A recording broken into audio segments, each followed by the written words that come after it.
Bandipur forest റേഞ്ചിൽ നിന്നുള്ള കൊമ്പുകള A grade. കൊമ്പൊന്നിന് 3.5 കോടിയോളം വരും. നമസ്കാരം കൂട്ടുകാരെ. അപ്പോൾ ഞാൻ കാട്ടാള മൂവി ഉണ്ട്. അപ്പോൾ നമ്മുടെ ഒരു ഒപ്പീനിയൻ പറയാൻ വേണ്ടിയാണ് വന്നത്. ഞാൻ യൂട്യൂബിൽ നോക്കിയപ്പോഴത്തേക്ക് ഒരുപാട് നെഗറ്റീവ് റിവ്യൂസ് ഞാൻ കണ്ട ആ മൂവിയെക്കുറിച്ച്.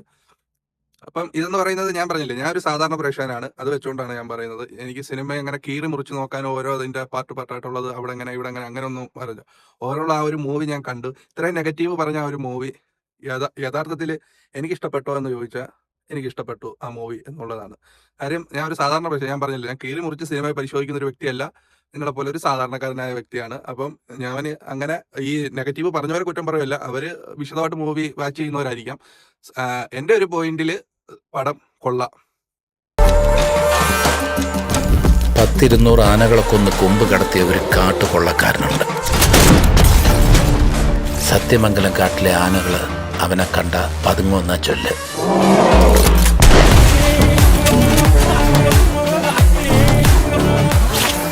മരണപ്പെട്ട അപ്പനു വേണ്ടിയുള്ള ഒരു മകന്റെ പ്രാർത്ഥന എന്താണെന്നറിയാമോ? പെർഫോമൻസ് ഒക്കെ എനിക്ക് ഇതിനകത്ത് ഓക്കെ ആയിട്ടാണ് തോന്നിയത്. അത് ഓരോരുത്തർക്കും ഓരോ കാഴ്ചപ്പാടാണല്ലോ. സിനിമ എന്ന് പറയുന്നത് ഓരോരുത്തരും കാണുന്ന ഓരോ രീതിയിലായിരിക്കും. എനിക്ക് ഇഷ്ടപ്പെടുന്ന പടം നിങ്ങൾക്ക് ഇഷ്ടപ്പെടണമെന്നില്ല. ചിലപ്പോൾ നിങ്ങൾക്ക് ഇഷ്ടപ്പെടാത്ത പടം എനിക്ക് ഇഷ്ടപ്പെടാം. പക്ഷെ ഇത്രയും നെഗറ്റീവ് ഇതിന് വന്നതുകൊണ്ടാണ് ഞാൻ ഒന്ന് നോക്കിയത് ഇതെങ്ങനെ ഉണ്ടെന്നുള്ളത്. പ്രത്യേകിച്ച് ഈ പെപ്പയുടെ പടം എനിക്ക് ഇഷ്ടമായതുകൊണ്ടാണ് കണ്ടു നോക്കിയത്. കൊള്ളാം. ഈ പടം ഈ പറയുന്ന അത്ര മോശമായിട്ടുള്ള പടമൊന്നുമല്ല. ഇതിലും മോശമായിട്ടുള്ള ഒരുപാട് പടങ്ങൾ നമ്മൾ നോക്കിയിട്ടുണ്ട്. ഇപ്പൊ ലോജിക്ക് മറ്റു കാര്യങ്ങളൊക്കെ നോക്കുവാണെങ്കിൽ ഒരുപാട് പടങ്ങളൊക്കെ ഇതേപോലെ ഇറങ്ങിയ പടങ്ങൾക്കകത്തൊക്കെ ലോജിക്കൊന്നും ഇല്ലായ്മയൊക്കെ ഉള്ള ഒരുപാട് പടങ്ങളുണ്ട്. KGF പോലും നോക്കുവാണെങ്കിൽ നമുക്ക് ലോജിക്ക് ഇല്ലായ്മയൊക്കെ ഒരുപാട് വരുമല്ലോ. അപ്പം അങ്ങനെ ഒന്നും നോക്കേണ്ട കാര്യമില്ല. ഇതൊന്ന് ജസ്റ്റ് ഒരു എന്റർടൈൻമെന്റ് മൂവി. ഇച്ചിരി കൊള്ളാം സംഭവം. എനിക്ക് വർക്കായിട്ടുണ്ട്. പിന്നെ അവസാനത്തെ ആ ഒരു എൻഡിങ് പോർഷന് കുറച്ച് ഭാഗം വേണ്ടായിരുന്നു എന്നുള്ളത്, അതില്ലേലും കുഴപ്പമില്ലായിരുന്നു മൂവിക്ക് എന്നുള്ളതാണ് എൻ്റെ ഒരു കാഴ്ചപ്പാട്. വില്ലനെ കൊല്ലുന്ന ആ ഒരു രംഗം വരെയുള്ള സംഭവങ്ങളൊക്കെ എനിക്ക് ഓക്കെ ആണ്. ഇനിയിപ്പോൾ നിങ്ങളുടെ അഭിപ്രായം എന്തുവാണ് എന്നുള്ളത് നമുക്ക് അറിഞ്ഞുകൂടാ. എന്തായാലും നിങ്ങൾ എല്ലാവരും പോയൊന്ന് കണ്ടു നോക്കുക. അത് മകൻ നടത്തുക. ഒരാൾ ഇറുക്കുമാരി, ദി നൊട്ടോറിയസ് സെയിന്റ്. ചെകുത്താന്റെ പ്ലാൻ തെറ്റിക്കുന്നതാ ദൈവത്തിന് ഇഷ്ടം. എനിക്ക് പറയാനുള്ളത്, നിങ്ങളെല്ലാവരും മൂവി ഒന്ന് കാണണം. കണ്ടു നോക്കിയിട്ട് നിങ്ങളുടെ അഭിപ്രായങ്ങൾ പറയണം. കണ്ടവരുണ്ടെങ്കിൽ ഈ വീഡിയോ ആരെങ്കിലും കാണുന്നുണ്ടെങ്കിൽ നിങ്ങളുടെ അഭിപ്രായവും പറയാം. എൻ്റെ ഒരു കാഴ്ചപ്പാടിൽ ഈ പടം എനിക്ക് വർക്കായിട്ടുണ്ട്. നല്ല പടമാണ്. പിന്നെ പെപ്പയുടെ ഇടിയെക്കുറിച്ചൊക്കെ പറയുന്നുണ്ടായിരുന്നു. എനിക്ക് ആ ബോട്ടിനകത്ത് വെച്ചുള്ള ഒരു ഫൈറ്റ് സീനുണ്ട്. അതേ ഉള്ളൂ വലിയൊരു ഇതായിട്ട് തോന്നി, വർക്കാവാതെ പോയൊരു ഫൈറ്റ്. ബാക്കി എല്ലാം അത്യാവശ്യം കുഴപ്പമില്ലാത്തൊരു രീതിയാണ്.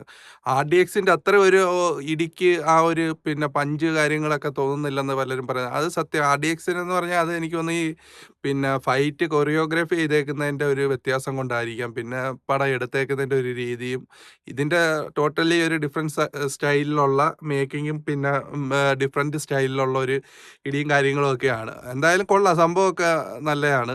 അപ്പോൾ എല്ലാവരും ഈ മൂവി ഒന്ന് കണ്ടു നോക്കുക. ஆண்டனி நாம நினைச்ச மாதிரி இல்ல இடி.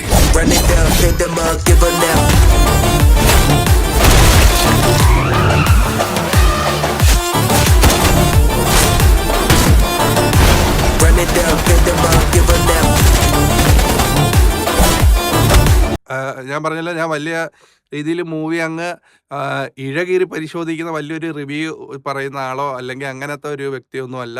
അപ്പോൾ അങ്ങനെ പറയുന്നവരോട് എനിക്ക് വിയോജിപ്പൊന്നുമില്ല. അവർ സിനിമ കാണുന്നത് അവരങ്ങനെ കീറി പരിശോധിക്കാനാണ്. അവരുടെ ജോലി അതാണ്. അന്നേരം അവർ ആ ഒരു രീതി അതിനെ പരിശോധിക്കും.